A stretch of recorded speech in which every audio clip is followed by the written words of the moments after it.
Welcome back. You're still tuned in to News and Views with myself, Salalo Makwidiri, and we'll be wrapping up the show, I think, with a very, very important topic. I think one that's making headlines all across South Africa and the world over.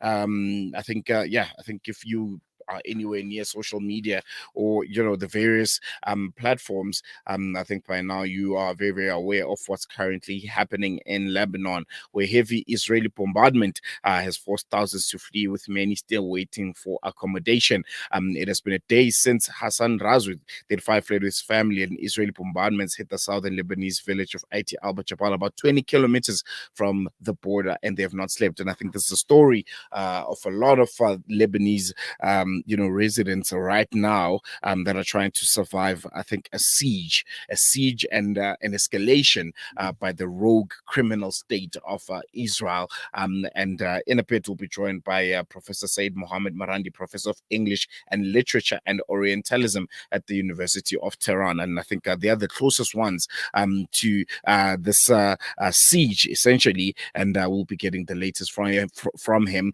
Professor Seyed, thank you so much for joining us. Welcome to Salam Media. I really appreciate you giving us your time and joining us for this very, very important topic and turn of events in the Middle East. Thank you very much for inviting me. Prof, I think the point of departure for me, and I think this is something very, very interesting, is Iran's president, Masoud Pezeshkian, yesterday, saying Lebanon strikes are an Israeli's trap to try and draw Tehran into the war, essentially.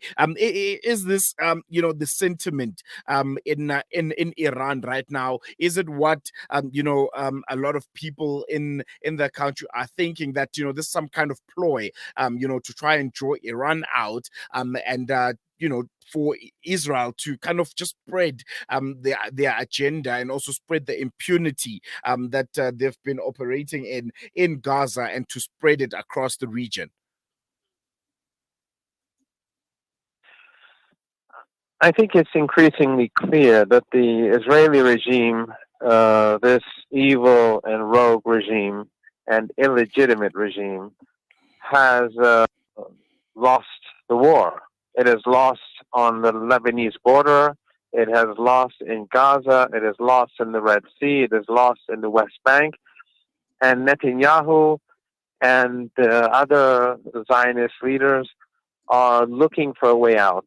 And they do want to have a confrontation between Iran and the United States. The Israeli regime, of course, on its own is weak and puny, and it only stays afloat because the West is constantly sending in new weapons and ammunition and financial assistance, intelligence, and, of course, political cover and media propaganda. You've seen how the Western media collectively has been working as a tool over the last year, somewhat openly, to support the genocide in Gaza and, of course, the genocidal acts in Lebanon. Iran, though, will continue to support the resistance. We know that the only country that is supporting the axis of resistance is Iran, and that is why Iran is sanctioned. Iran is helping Gaza as we speak. It is helping rearm and rebuild the resistance in Gaza every day. And Iran will continue to assist Lebanon. It will continue to assist Syria, because Syria has always been key to sending aid to the resistance, both in the West Bank and in Lebanon. And it will continue to strengthen Yemen. But Iran will also, in addition to all this, it will respond directly to the Israeli regime for the assassination of martyr Ismail Haniyeh and for the injury of the Iranian ambassador in Lebanon. Some people say, why is Iran taking its time? Iran wants to maximize and find the opportune moment to hit Israel, to make it hurt, and to change the equation. The delay has costed the Israelis a great deal. Many foreign airlines are not going to Israel anymore. Government buildings have had to constantly work in fear They had to move around. They wouldn't be able to work in an ordinary fashion because they're constantly concerned about a sudden Iranian decision, a decision that will come.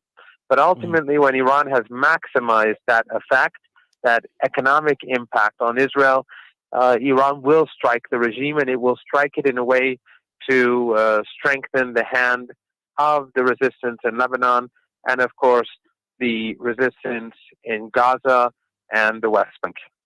I want to focus a bit on that theme, of Iran striking. What literal steps is Iran willing to take if the situation does escalate even further? And are there any red lines that would prompt a direct response? Well, there will be a direct response because the Israeli regime has murdered martyr Haniyeh in Tehran. So that will happen without a doubt, and everyone will see it ultimately take place. Some people say, "Why not now?" They have, as I was alluding to earlier, Iran has many calculations.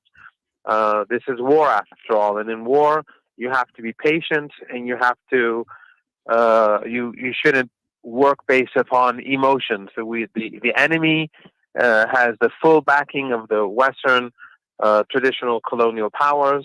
They are assisting it in carrying out the genocide. They have not changed from They have not changed at all from what they were in the 18th century and the 19th century. They are as barbaric and as brutal. Every single Western embassy that you see anywhere in the world, they are a part of this empire, and they are supporting this genocide. So our responses have to be well calculated, well formulated, and it will take place. If there, Mm, that aside, because that will happen, the Iranian response. But mm, Iran will, as the war escalates, Iran will continue to empower Hezbollah. It will continue to strengthen Syria. It will continue to strengthen the West Bank, Gaza, and Yemen.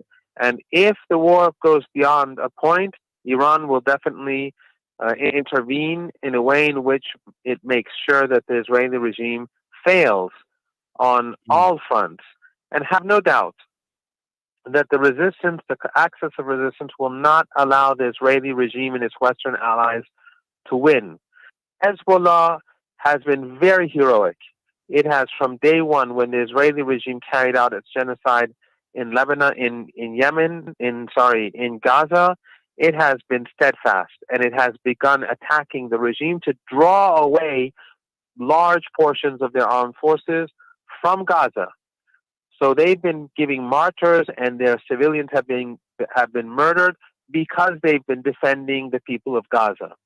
This is the dedication and the faith that we see among Hezbollah. And without a doubt, that dedication, that faith, that honor will see them through. And we have the full responsibility as the Islamic Ummah to stand behind them as Muslims, as non-Muslims, as human beings. We all have a collective responsibility today to stand behind the people of Palestine, the people of Lebanon, and to make sure that the Israeli regime pays the ultimate price, and that their Western backers are put to shame and humiliated in the eyes of the world. mm, And I think you touched a bit on allies. How does Iran perceive the reactions from other regional players like Egypt and Turkey regarding this escalation and I think by now full-blown war on Lebanon by Israel? Well, obviously, Iran is deeply disappointed that Turkey and Egypt continue to do trade, that they have political ties. Unfortunately, oil is coming through the Republic of Azerbaijan, from the Republic of Azerbaijan through Turkey to Israel. In other words, they are fueling the war machine. The same is true in Jordan, the Emirates. But Iran will continue to do what it needs to do. And I think that as ordinary people, we also have a responsibility. We have to be active online. We have to be active in society. I think now is the time for people to stop purchasing Western goods altogether. They have to pay a price for the crimes that they're committing, especially now that Western cell phones and walkie-talkies and electronic appliances and pagers are now being weaponized by the Israeli regime. It's clear that their supply chains are suspect. So I would steer, if I was in South Africa or anywhere else in the world, I would refrain from purchasing anything that belongs to Western companies or companies that belong to countries that are loyal to the West. The West must pay a price, and each and every one of us has to contribute to that act, the act of punishing the West. And do you think at this point, maybe from an Iranian point of view, we have passed the point where we could find diplomatic solutions amidst the ongoing military tensions in the region, when it comes to Israelis impunity? Essentially, has it passed the point where we can find diplomatic solutions?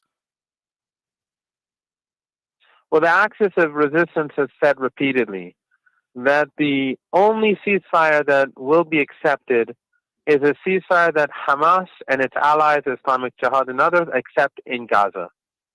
Whenever Hamas receives conditions that are acceptable to Hamas, then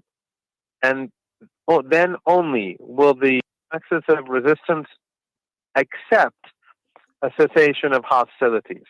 So everything will depend on the negotiations that have been going on for almost a year now between Hamas and the West and Western allies. And sadly, Hamas is very much alone. It's only Iran and Yemen and Syria and Lebanon and Iraq that are supporting it. Even countries in the Persian Gulf or Turkey, they are not strengthening the hand of Hamas. And that's why I'm saying that as citizens, we all have to contribute in our own way. I think boycotting Western goods and products is very important. I think that being more active online is important. These are key. These are important days. And the resistance, whether in Gaza, the West Bank, and Lebanon and Yemen, must be supported by each and every one of us. We don't need to wait for the Turkish government or the Egyptian government or the Jordanian government or the Emirati government or the Saudi government to do anything. We have our own responsibility, and I'm absolutely certain that the Axis of Resistance will defeat the Israeli regime. Definitely. I think we're going to leave it on that note. Professor Seyed Mohammad Marandi, Professor of English Literature and Orientalism at the University of Tehran. Really appreciate you giving us your time and your insights. Thank you. Well, there you have it. We're going to wrap up on that note. Thank you so much for joining us for another wonderful edition and insightful edition of News and Views right here on Salam Media. There's so much happening, but if there's one thing I can guarantee you is we'll be keeping you updated on what's currently happening in Lebanon and in Gaza. We'll be trying, throughout the course of the day and tomorrow to try and get as many voices out of Lebanon as we can. We have some interviews scheduled for you already throughout the day, this afternoon, and also tomorrow throughout the day, as we try and make sense of what's happening in Lebanon, and we try to get real voices of the people that are in Lebanon and are affected by this impunity, this rogue criminal state that is Israel. So keep it locked to Salam Media as we bring you the latest, but we're going to leave it here for now. Thank you so much for giving us your time. From me, Salah, and the rest of the team is Assalamu Alaikum.